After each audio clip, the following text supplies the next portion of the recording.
How's it going? Richard Hart here. You may know me from Richard Hart Official on Instagram, or Richard Hart Win on Twitter, or Richard Hart on YouTube. We're here today in sunny Amsterdam with Thierry, how do you say your last name? Baudet. All right, it's French. I'm scared to say French words. I'm not that good at it. He is the founder of his own political party here in, I don't know the difference between Holland and Netherlands. What is the difference? Well, technically, Holland is a province of the Netherlands, but it's used as a synonym. Okay. And so I should say Netherlands, technically. Yeah, well, both works for me. Okay. And he's here with his blockchain advisor. Shailin. These names, man. Shailin. Shailin. Shailil. Lin. Shailin. Yes. All right. That's your first name is Shai and your last name is Lin? No, it's even more complicated. The first name is Shailin. Your first name is Shailin. And my last name is Lim. And your last name is Lim. Shailin Lim. I'd love to get the all right, that's not that actually, bad. so. It's not that bad. Thank you. Where are you from? Cambodia. Cambodia. All right. Neat. So we met a couple of months ago, actually, not so long ago. I founded a political party actually in this very room 5 years ago. Good luck. And it was, we have a different system from the system in America. We have a system of proportional representation in the Netherlands. Right. Thank you very much. We're getting drinks here, which is wonderful. But this means that we have lots of small or relatively small political parties. It's relatively easy to set up a new party and to enter the system. But my party grew very, very rapidly, and we topped the polls only 3 years after we were founded. So in 2019, my party turned out to be the largest party in the country. So we had significant success. But we also discovered that the establishment, the deep state, as it were, has means to exclude one when one becomes a real threat. So how do they? Well, first, how big are you? Like in numbers? I don't know. When we were at our largest, we had 15 to 20% of the electorate. Wow, that's and big. Those were the Senate elections. Right. And now we're smaller. We're about 8% because we had all kinds of internal infighting, and you get the demonization campaigns. Right. But what it really meant to me, what it really taught me, all these adventures, is that it's going to be exceedingly difficult to change the system from within. And that's when I started to become interested in blockchain and cryptocurrencies, because they seem to be building a way to work around the current system and create something new, as if it's sort of a parallel system. It's true. And that's when we started talking, and I started following you, and I started following lots of other people, and I really think that something fantastically interesting is happening globally. Well, I got to say, there's a very finite number of innovations which can truly change man's relationship with government, and man's relationship with labor, and man's relationship with other people. I mean, money is what everybody sacrifices all of their time for. Right. And really all it is an accounting trick to try and represent goods and services, because goods and services are the only things that actually matter. The money is just accounting. But somehow we live in a world that's been slightly perverted in that, you know, if you look at who makes all the money, people in the financial game tend to make the most money. So Wall Street makes the most money, but what does Wall Street produce? They don't make cars, they don't make houses, they just are in the game, so to speak. And they add a lot of friction, a lot of rent seeking. Rent seeking is a fancy word for you guys watching, of someone that has a position of control, makes it so that you can't get around them, and they just get, you know, a portion of the money. So for instance, Visa and MasterCard rent seek. You cannot do retail without supporting Visa or MasterCard. I was on the highway on the way here from Paris, used a toll road. Tried to use American Express, didn't work. All right, I guess I'm gonna try the next one. Visa worked.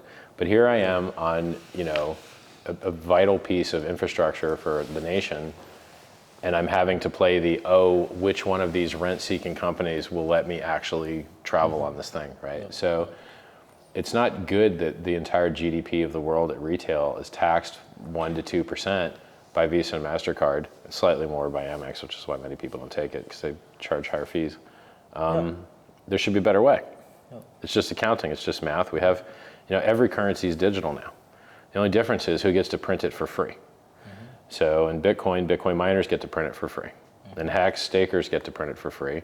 And in the legacy financial markets, guys that you don't elect get to print it for free. So the Fed in the United States is not an elected agency. You don't choose who's in it. A bunch of banks decide who's in that board, and then those private bankers with private interests decide whether the interest rates are high or low. When you have artificially low interest rates, you get misinvestment and malinvestment, hunting for yield to try and stay alive in the face of inflation, where everything is more expensive every single day. So right now we're at all-time high prices in cryptocurrency, nearly. HEX, yes. Bitcoin and Ethereum, they had their highs about 6 months ago. Cars, houses, luxury goods. Luxury goods are sold out everywhere. You know, if you go, I was invited to a special client event because I spend like a couple $100,000 a year at Louis Vuitton for a laugh. They invited me to a special event where they, wanted to sell me $40,000 pool stick, $100,000 pool table, $50,000 box to hold like a flask of whiskey. It's pretty funny. I bought some of this crap. Like I bought what did I buy? I bought an 18,000 euro color changing bag with like fiber optic lights in it. About like a 2,500 euro speaker. I don't know that I bought any of that other stuff.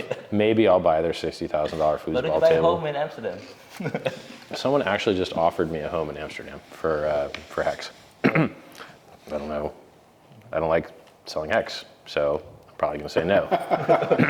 But someone literally messaged me last night and said, I'll give you my 2 million euro house in the Netherlands. It wasn't in Amsterdam, it was another part. If you give me HEX, I'm like, I don't want to sell HEX, But it was funny, like. I used to work for a fintech company, and this is a real story. We once had a guy who wanted to buy an airplane from Brazil. Yep. And he wanted to buy an airplane that was worth 800,000 euros, and he wanted to pay by credit card, I think by MasterCard. Mm-hmm. And I almost dropped my drink. We wanted to set him up for 5% in transaction cost. Yep. 5% Yep. of 800,000 euros, that's 40,000. It's crazy. Yep. He could have done it with a cryptocurrency, Yep. with Bitcoin, for just a few USD. Well, the thing is, when you pay somebody with Visa or MasterCard, the retailer doesn't actually get that money. The retailer can lose the money. Yeah. So you can be paid it, and then you can get a chargeback up to 6 months later, and then lose the money. Yeah. And so this idea, finality is a concept in consensus networks and in payment networks. If someone pays you in crypto, it's your money, usually. There's some fake cryptos out there. Yeah. But in real cryptocurrency, HEX, Ethereum, Bitcoin, when someone pays you, it's yours, and there's no takebacks. Yeah. But in credit cards, there's takebacks. In wire transfers, there's takebacks. Yeah. So, so like ACH has the worst takebacks, and then wires has the least, and then credit cards are even worse than ACH. Well, after 6 months with credit card, you're good, but with ACH, apparently you can debate it for years later, apparently. Oh, wow. Not an expert on it, but. Yeah, and this time component of, I know that it takes 3 to 5 work days before the money actually enters the bank account of the merchant. 3 to 5 work days. In the weekend it doesn't work, Right. so you have to wait 7 full days. Yeah. It's very archaic, of course. Well, yeah, there's a better way. I mean, cryptocurrency solves all this, except for the volatility. But if the volatility is mostly upside, and the price usually goes up more than it goes down, that's just extra yield. That's just extra profit for you. Yeah. So you would never want to take out a loan in cryptocurrency, like you borrow Bitcoin and then you have to pay it back in Bitcoin. You get annihilated because the price of the Bitcoin goes up, and then your loan, in effect, was a lot more expensive than you thought it'd be. But there's certain innovations which solve even the volatility component. So now that stablecoins exist, you get the instant, irreversible settlement. But most stablecoins actually have counterparty risk. Like they can invalidate your coins at will. So the stablecoin company can just turn your coins off and be like, yeah, they don't work anymore. Some stablecoins don't have that. Like DAI doesn't have that, but USDC and USDT do have that. So you have to be careful. So can I ask you a question? Sure. It's a question about politics and cryptocurrency. Do you see strategy for politics to embrace cryptocurrencies? Sure. What's the best way to go forward? Well, there's a couple answers to it. First, a lot of politicians are for sale. Now you say, well, are they? You're like, yeah, they need money to win elections, literally. And so the people that give them that money tend to get what they want more than the people that didn't give them that money. So if you become wealthy with cryptocurrency, then you can pay lobbyists or directly fund election campaigns to either influence those that are running and will be in power, or create new entrants that can become in power that have a similar political mindset to what you have. The problem with that is that every dollar that you put into someone else's political campaign is a dollar you didn't put into coins, and coins tend to do very well.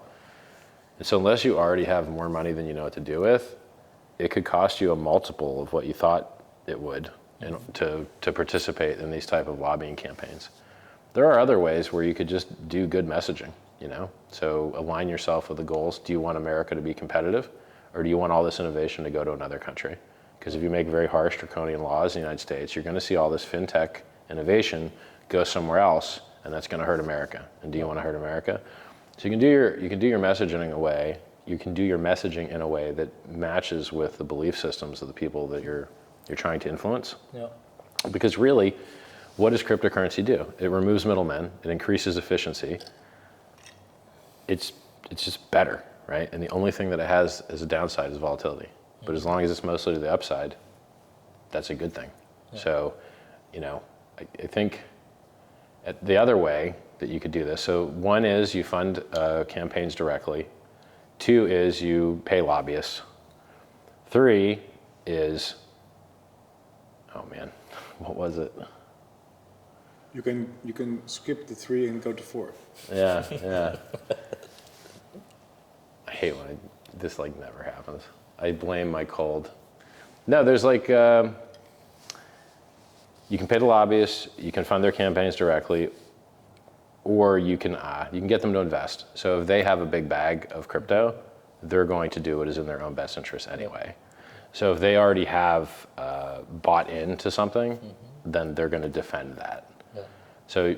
So getting them to buy into cryptocurrency isn't in their own investment portfolio is probably actually the best of those 3, because they will act in their own self-interests even better than they'll act in somebody else's. I agree with you on that as well. And the other party, we actually have an idea that matches the third thing. Would you like to explain that with the forum land? And we are considering the options to release our own social token, or perhaps even cryptocurrency, our own blockchain system, where those who support our party can pay each other in our party's cryptocurrency. And so build a social network that actually connects people and that adds value to being a member of the party.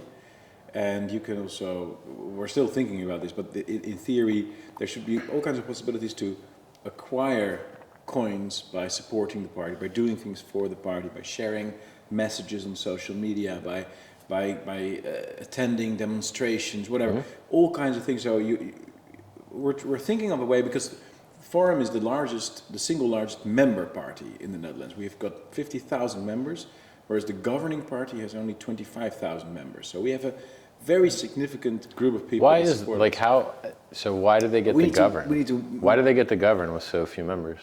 Because, well, the voters is a different thing than the members, of course. Okay. So a lot of people, I think this is true for every country, every democratic country, are rather complacent about the political process. And sure. They follow it very shallowly, and then they go to vote, and they sort of vote for a mainstream party that is advertised in the mainstream media, and then they follow this. And I'm sure you've experienced this as well, that people, they form a judgment on the basis of 2 or 3 slogans they've heard somewhere, and they don't actually dig into the reality of things, right? They don't really follow debates, or they don't really read all the stuff that's there.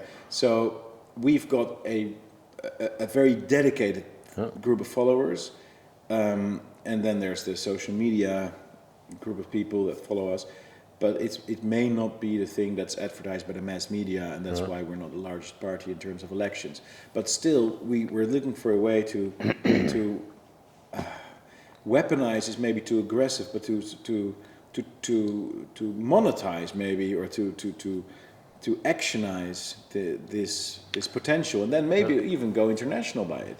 I mean, all of these things that are happening across the Western world, there's so many similarities between the things that are happening in France and the US and all over the place. So maybe we can develop a political currency. Yeah, it's just hard. Like, so in business, you don't want to alienate half of your customer base, and because politics divides in half, that's smart. You can't. Precisely one of the issues that like, we're thinking about. Right. You're a quick thinker. Yeah, That's precisely one of the questions. Yeah. So but on the other hand, if you're a farmer, let's say, and 10 or 15% of your yield from the land is distributed among the follower base, and you get a certain currency with euros or whatever as an extra, and then you can, with that, you can go to a garage and get your car fixed, which is owned. Well, there's precedent for these things. So I mean, I can give you a lot of examples of similar things that have existed and do work to some degree. Frequent flyer miles is an affinity program for airlines. It seems to be successful. Of course, yeah, air miles. Yeah. And karma on Reddit and other social media sites where you get upvotes and downvotes. You can't really spend it, but because people care about our identities, we have ego, you know, that tends to modify people's behavior to be more in line with what the community wants, because then you get more upvotes, less downvotes, you get more points. So social credit scores, karma, frequent flyer miles, affinity programs in general, they are successful. Trying to attach an economic component, it is a little bit harder because it depends on where the negative externality is. Where's the inflation? Who's minting it? At what rate? And does the rate at which you on-ramp new users exceed that inflation? And then if it ever dips, then it's hard. Like, you know. So I would start with the easy stuff first. Blockchain's hard. Affinity program is easy. I would start there, and then if that's successful, then you could transition into adding more stuff to it. But there'd be no reason to delay what could be a successful project with, you know, karma, right? Like points for doing the right stuff for your program, because you could just do that very easily, you know. So right now we're building an application called Forumland. It's like a social media application where people can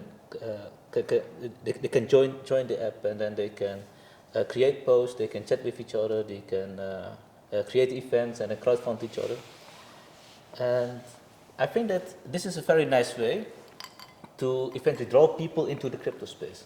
Because if people if they once have an app that they like to use, then later on we add an extra functionality so that everyone who has the app receives a wallet.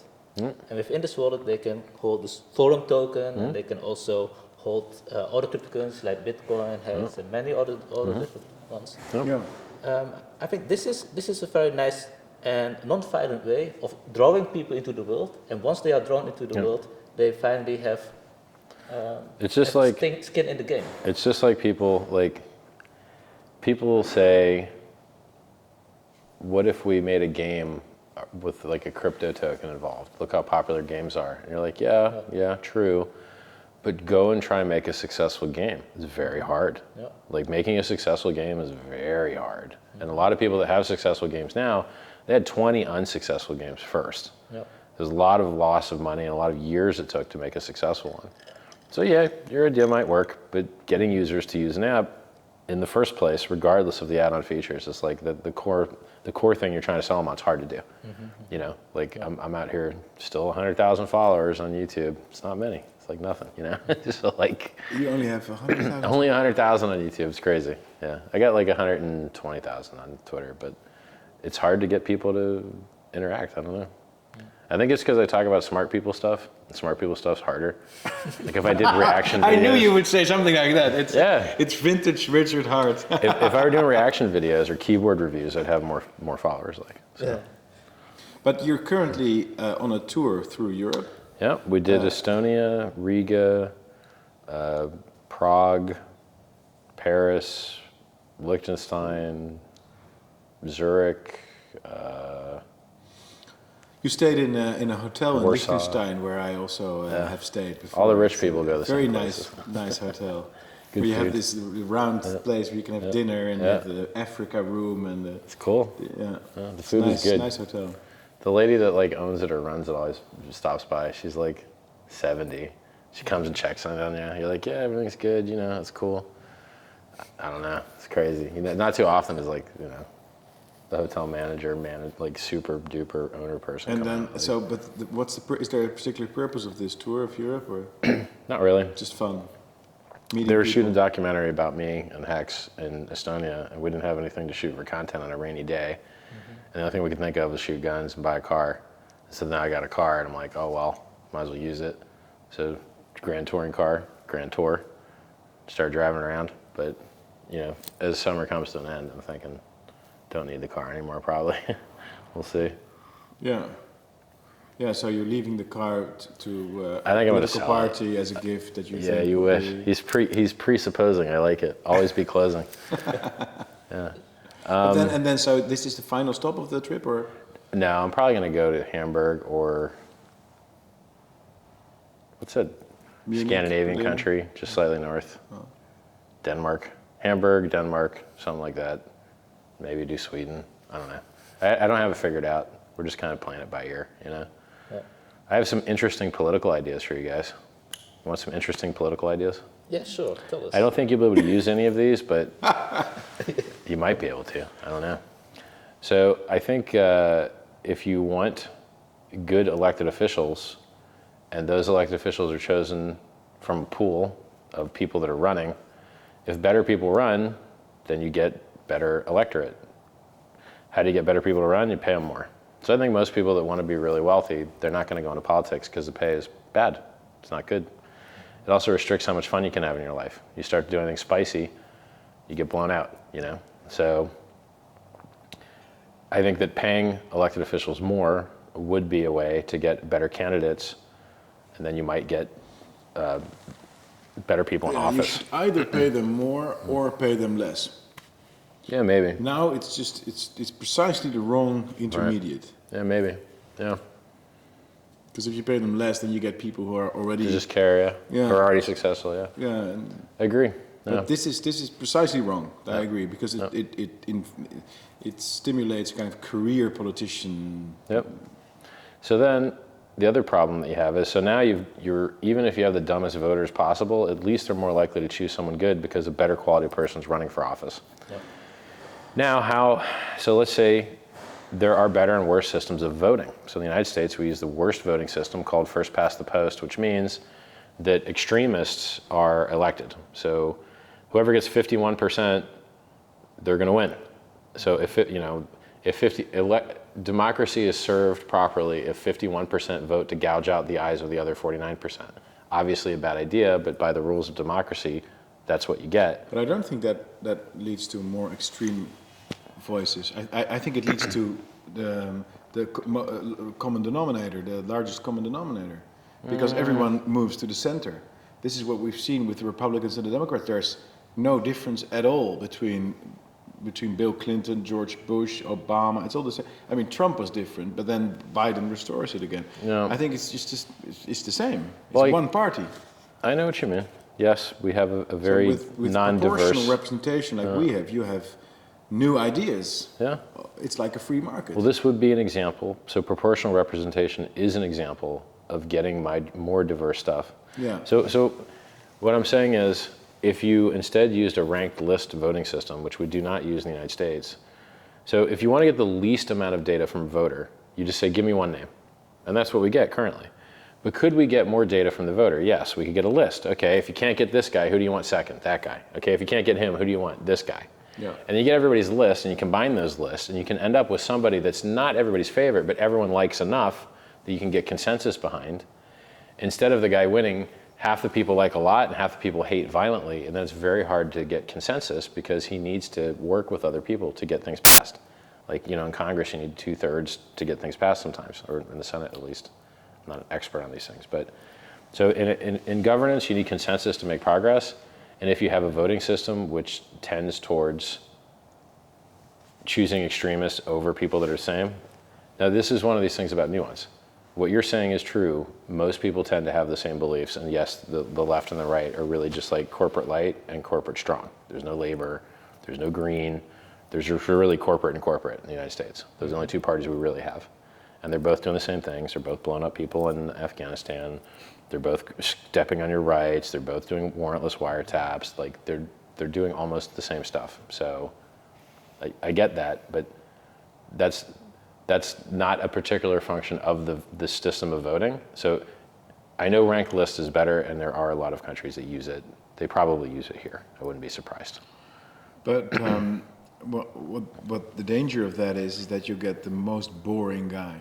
I don't think you get the most boring. This is what happens in the Netherlands. Really? If you look at our previous prime ministers, they're all among the boring people, the most outstandingly boring person. We've had that across the board for decades. And I think it's typical for lots of You might be right. democracies. I don't know. So, I mean, I would need to look a little bit more into this because My view is that the only sensible way to speak of democracy is to talk about referendums and direct democracy. To put a single specific question to the people. Like, do you want this or do you want it not? this comes to my third point. So my I thought triumvirate. we were skipping the third point. We're always coming to the fourth. The first one was we're going to pay more to get better people running for office. Right. The second was we're going to use a better voting Yes, system, no, choose no, them. I The was third one paying, is voting tests. Most people don't deserve to vote. And this one's the exciting one. Yeah. Most people make poor decisions. And actually choosing who is not only capable but will do a job better is a very hard skill set. And so, most people shouldn't be voting on who gets to be in charge because they'll make the wrong decision. They vote against their own interests. You see this all the time. The weird thing is that if we would design such a test in the Netherlands, we would most probably exclude my voters. So the weird thing is that I've come to discover why? this. Why? The higher people Training. are educated, the more susceptible they are to propaganda. It's very weird. It's a very weird paradox that I haven't discovered to why it exists. But if people have an academic degree, they're very likely to believe literally everything that the government and the mainstream media tell them. Yeah. Whereas if they are relatively uneducated, they're much more likely to think for themselves. So perhaps they won't pass the test that I don't know exactly what kind of test you would design, but it's a typical kind of. It's super dangerous, right? Right. Well, I'm all for it if I can design the test. Yeah, right. That used to be my typical answer to that. But the weird thing is, and I haven't come around to this, but if people have been following. So can we go? Do you have an idea of something that just everybody got wrong recently? So we could look into the specifics of it. Okay. The climate change thing. It's or COVID. It's the same thing. It seems to be that all across the world the elites are in agreement about these two things. Right. That climate change exists, that it is dangerous, that it is caused by man, and we must reduce carbon dioxide emissions to fix it. Right. And all steps of these are ill-informed, irrational, stupid.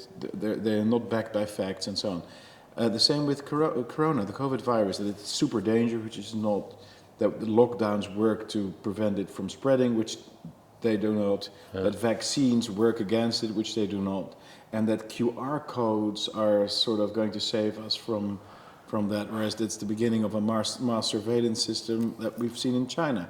But all of the elites and all of the newspaper readers and the highly educated academic people, they all go along with these two massive mysticist ideas. Yeah, it's one of these things where, like, if you're young, COVID presents very little risk to you. If you're old, it presents risk, but so do all the other diseases we have out there, like flus and colds and things. And then the counterpoint for the COVID stuff is I see people present like stats from ICU, like who's in the hospital, and then who's in the emergency room, and then who's on a ventilator. And then I haven't had a chance to analyze whether these particular stats are accurate or not, but then they show that like the people that are like, if you get the vaccine, then you are less likely to be annihilated and be in the ICU or on a ventilator. And maybe it's true. Maybe it's true. But I know that if you neither get the spike protein from a vaccine or from the virus, that's the best outcome. You're not going to have any side effects. You're not going to have any chance of death at all from that because you never got it. But if you force everyone to be exposed to it, then the people that had risk, some of them are going to get bit by it. Like if you're the kind of person that was going to die from COVID or from the jab, and you're forced to get the jab, well then you die. Like it's not free. Mm-hmm. So you run into this, like, what is the minimum amount of risk that you have to expose people to in order to get herd immunity? And then the problem is, I don't think that this vaccine gets you herd immunity at all, because it's not effective against other variants, in which case it's not really a vaccine. It's like and herd immunity doesn't exist with zoonotic diseases. This is something that's also carried by animals. Right. So you're never going to kill the thing. It's always going to come back, like the flu, like many other diseases. Yeah. So the whole thing. But the weird thing is that when I give a speech in Parliament about this, and you see all these people with their academic degrees and their lifelong of reading newspapers and being in conversation with ambassadors and blah blah blah, and they just hit them with Israel and be like, yeah, Israel had 3 vaccines and now they're on their 4th. But it doesn't get through. They had 95% vaccine rate and they're still in lockdown because it didn't work. Yeah, exactly. Australia, you have many examples, and it's just terrible. And the same is, yesterday was the news that China has reopened its coal factories. So we did a little bit of calculation. In 3 hours, every 3 hours, China emits as much carbon dioxide as the Netherlands is trying to save for the coming 8 years. Right. Before 2030, we're going to try to save, and this is going to cost us 1,000 billion euros. It's completely ridiculous. That is ridiculous. Even if you believe that we do have a responsibility for the planet, and we do have to. This is just the path that we're walking. Yeah. But these people, they're incapable of breaking out of this. This path that are walking through. And that's particularly very obvious math. You're like, here's a number, here's another number. Yeah. Like, but it's tragic. It's really, and it's probably more. There's much more understanding to be found in psychology or mass psychology or sociology than in political science or political philosophy, because this is really this phenomenon of groupthink that exists, particularly among the elites. Right. Is weird. Did you see the G7? The opening of the G7, I didn't. Boris Johnson was the host, it was in Britain, and they were doing all these phony greetings with their elbow. Oh, COVID, super dangerous. And then 5 minutes later, when they thought the cameras were off, they were like hugging and having a drink and so on. What are these people thinking? Are they even thinking? Or is it just, they're just machines, they're just robots? I feel kind of bad that I caught a cold because it could have been something worse. Like, I try and have good hygiene. Let's have a hug so I can show on camera that I'm not afraid of the Chinese flu. Yeah. I don't know. I mean, I wish that all this stuff worked, because I don't like colds or flus. I never have, and I'd be happy if the world were free of them. But even with all the lockdowns, still got a cold. So, My advice is typically Dutch, but you should have a Heineken. You should just have a Heineken and everything. I never got into beer. I didn't start drinking until I was 30, and then I just never got into it. Like, it always just tastes weird to me still. Like beer, alcohol, just unless I'm trying to feel different. Now you know why you get the flu occasionally. It could be. So as far as crypto and government goes, I mean, I think that the rich people get to decide what happens, because they get to decide what ads get shown, and the ads that get shown gets to choose who gets elected. It's really that easy. At least in the United States. The United States, whoever has the biggest marketing budget wins the election, usually. Trump was an exception because it gave him so much free press for being what was considered outrageous, which you might be able to use as well. Because if you need free press, you just need to do, I mean, it's like the Virgin Atlantic, or the Virgin Galactic, whatever the dude is. The Virgin dude that's founded that company. Richard Branson? That guy, yeah. He used outrage to get free press. He's going to go around the world in a balloon, he's going to do this, he's going to do that. It works. People will give free press to the stupidest things. I mean, in the UK, they'll give press to anything. You see them like, Tom Cruise lands his helicopter in some lady's yard. News. Some guy orders a curry. News. You're like, wow, I hate these things. So why don't you do those things? Well, I probably will do this, right? Like I got a couple $1 million of watches. I'm like just blowing money left and right. I probably will do those things because, I mean, it's either that or you can get more free press by doing outrageous things, or you can get less paid press by just paying. Sucks, you know. Like they should cover you for free, but then you got to pay them. It's a little gross, in my opinion, but whatever. Whatever it takes to on-ramp new users, you know.